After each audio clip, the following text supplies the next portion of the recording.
Yeah. Good morning. My name is Jorge Encalada. I'm going to share with you the results of the study Analysis of Teaching Experimental Physics in Guayaquil using online education. The authors of this study are Víctor Barros, Enrique Caballero, Segundo Camatón, and me, Jorge Encalada Guayamar. Due to the COVID-19 pandemic, education had to change from a face-to-face system to a virtual one, where we need to use virtual learning environments. This study aims to explore the status of teaching experimental physics in Guayaquil at high school level during the 2 years of pandemic. For this study, we choose a sample made out of 500 students from 200 different educational institutions in Guayaquil. We developed two different surveys as instruments, one oriented for teachers and another one for students. To analyze the results, we use a statistical software. In this figure, we show the dispersion of the number of practices performed by teachers compared to the number of hours per week class.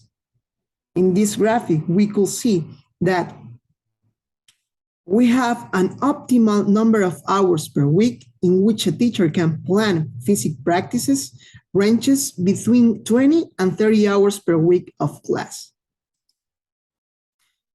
This figure shows the perception of teachers regarding to why physics practices are not carried out. The great majority of teachers said that it's because the lack of equipment in physics laboratories. We have a small group that think that is because of the lack of knowledge of the subject. In figure number 3, we show the preference of teachers regarding the way in which they carry out their practices.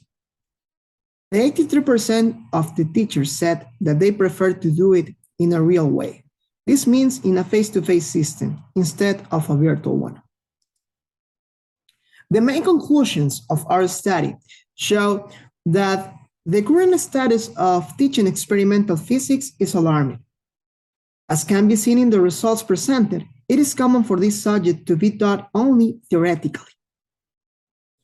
According to our point of view, this could be because of the change in Ecuadorian regulations.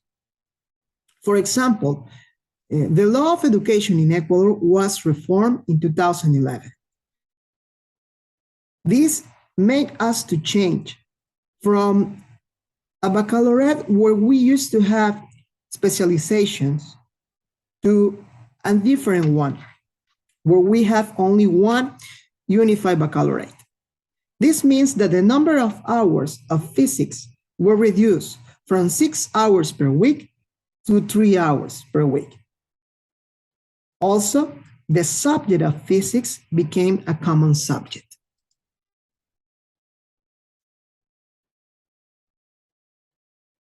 During the years analyzed, it can be verified that this situation got worse. Experimental practices were not carried out in many of the cases. In addition, both students and teachers think that it is due to the lack of face-to-face meetings. Even though nowadays we have a lot of software and applications that allow us to carry out practices in a virtual way. Another factor is the training of the teachers. It is not uncommon to find teachers who are not trained to teach physics. The most common thing is to find engineers teaching this subject in high schools. Although these professionals have knowledge of the theoretical content, they are unaware of the importance of performing laboratory practices during classes. In response to this problem, universities could offer continuing education courses focused on teaching of physics. In addition, they could develop lines of research centered on physics. Finally, it should be noted that the results were carried out in this research in Guayaquil. It is suggested to replicate the data collection in different cities of the country to verify the situation. Thank you very much for your attention.